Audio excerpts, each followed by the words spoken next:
It doesn't happen to be the first time I've ever had art on a pole. My wife and I had to put artworks inside of a catalog like you'd shop for housewares, but instead this time, instead of housewares, it's artworks. And we've had, including artworks by contemporary individuals, in the context of implying that they'll be sold. And of course, contemporary artwork isn't always as easy to appreciate. There's something about something like a silver spork, the combination spoon and fork. To many people it seems unwantable, and there's something about that contrast that I'm interested in. So my wife and I also then took this idea of wanting to share work and put it out in the public and had our own gallery in Kansas City we called the art shop. Outside of our art shop, and this relates a lot to what I've seen the curators do, it seems, of thinking about people walking down the street as an audience for art. So here's a mobile vending unit that might be for food, but instead here it's for small collage bars that my wife made, and also little crayon bars and so forth. Inside those gallery spaces, whether it was our own art shop or other galleries, we like to create a density, a sense that there are a lot of things that you might leave with at low, low prices.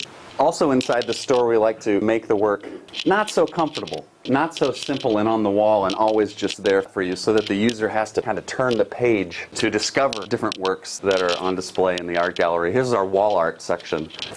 I'm not sure if you've heard of Walmart, but this is a kind of a theme. Walmart is this huge discount store that I have a problem with, and so I'm trying to hijack.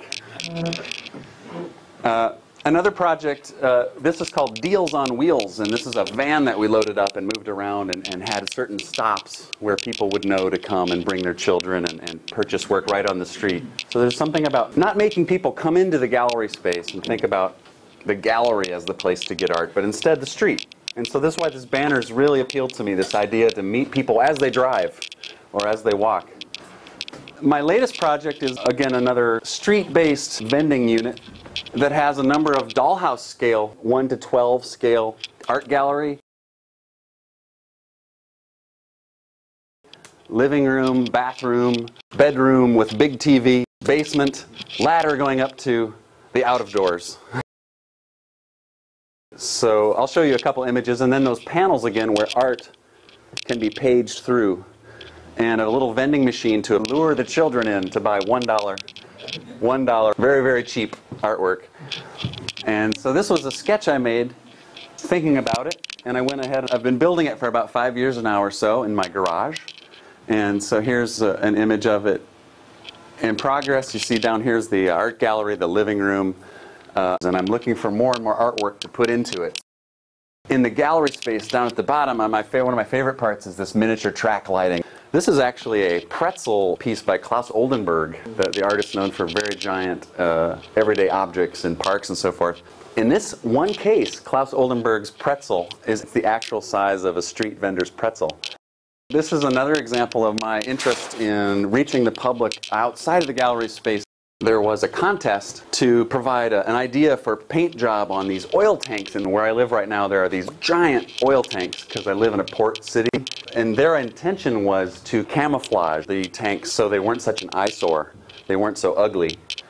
But my idea was the opposite. I kind of grew to love and think of them as beautiful forms, so here I'm making even more tanks.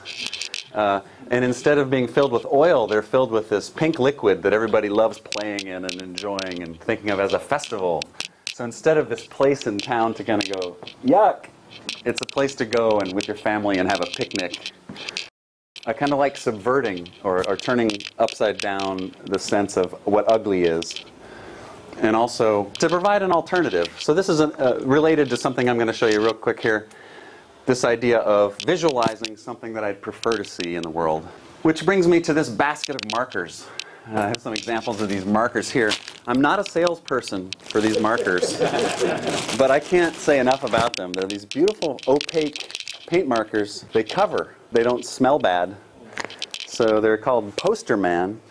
And I have this basket of markers because I've in recent years been engaged with some activist work trying trying to, again, visualize alternatives. One project is a campaign called Bring Our War Dollars Home, and where artists were asked to come collaborate to visualize alternatives to all the money spent overseas for empire. Invading and occupying is very expensive. With these events, members of the public would come and suggest what they thought would be a good thing to do with that money. And so, for instance, this guy suggested, how about drone rides? You know, the flying, killing robot planes. Instead of a killing robot here, it's an amusement park ride. This person suggested, how about a solar hen house? Here's another example. How about a cash bazooka to spread the cash? Seems like a better use of that money, doesn't it? Or instead of a big missile truck with a nuclear missile, how about a big paintbrush? Maybe aircraft carriers would be better as a big platform for windmills. And so before every one of these events, I would go through my basket of markers and I would shake it and I would test it just to make sure it works. And if it didn't work, I'd throw the marker away. If it did work, the marker would stay in the basket. So maybe you can see where I'm going with this. So before every time I would go to these events where I would draw these types of things, I would have to test my markers to make sure I didn't have dry markers. And so this is an example of one of those pages that I had no intention of being beautiful whatsoever. They were just me testing my markers out. I would have never even noticed it. I would have never ever thought that was something I would claim to be my work. But I left these pages in my studio, and they grew on me. I started looking at them and thinking they were more beautiful than anything I could ever intend or kind of conjure just by rendering something I was looking at. I don't expect everyone to agree, but I just know for myself that these have a life that I wasn't expecting to see. A more variety, pure colors. And these were starting to remind me of things that have always affected me deeply, just the beauty of nature, the variety that we see now with our deep space telescopes. And so I started thinking, when I was struggling with what to do for the banners, I started recognizing that perhaps I could use these as something that didn't create a deep space, but instead a very flat, modern space that's present, that's in the current moment. After doing those very unconscious marks, I started recognizing that I liked these so much, and this banners project came up, and I was starting to think, well, I need 26 of these. What should I do? So I did start being deliberate. I started saying, okay, I'm going to take every marker in my basket and make a mark. Put it down. And in this case, I was just simply making a mark. As I did them, they became more and more systematic. They became more self-conscious or deliberate. In this case, I used a system where I made a mark, and then I made another mark halfway to a corner. So I made that one, and then, I don't know, maybe that one was halfway. And then I would go from that point halfway to there.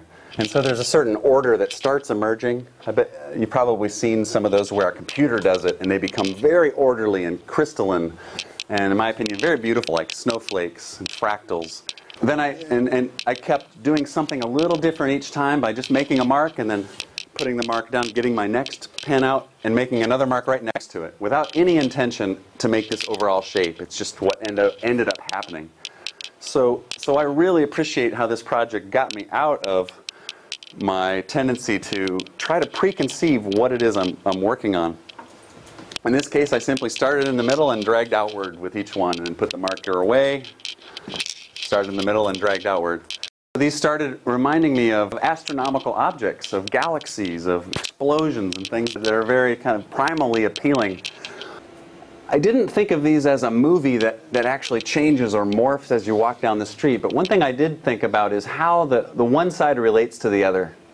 And so I'm thinking about compression and expansion in many of them.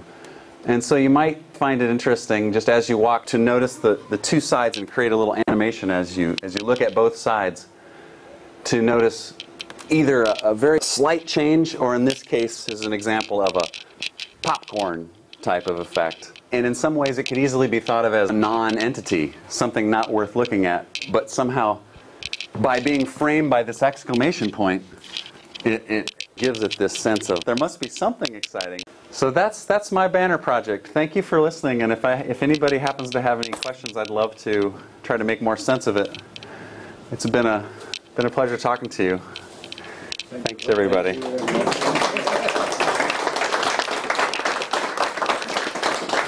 My pleasure. Thank you. Thank you.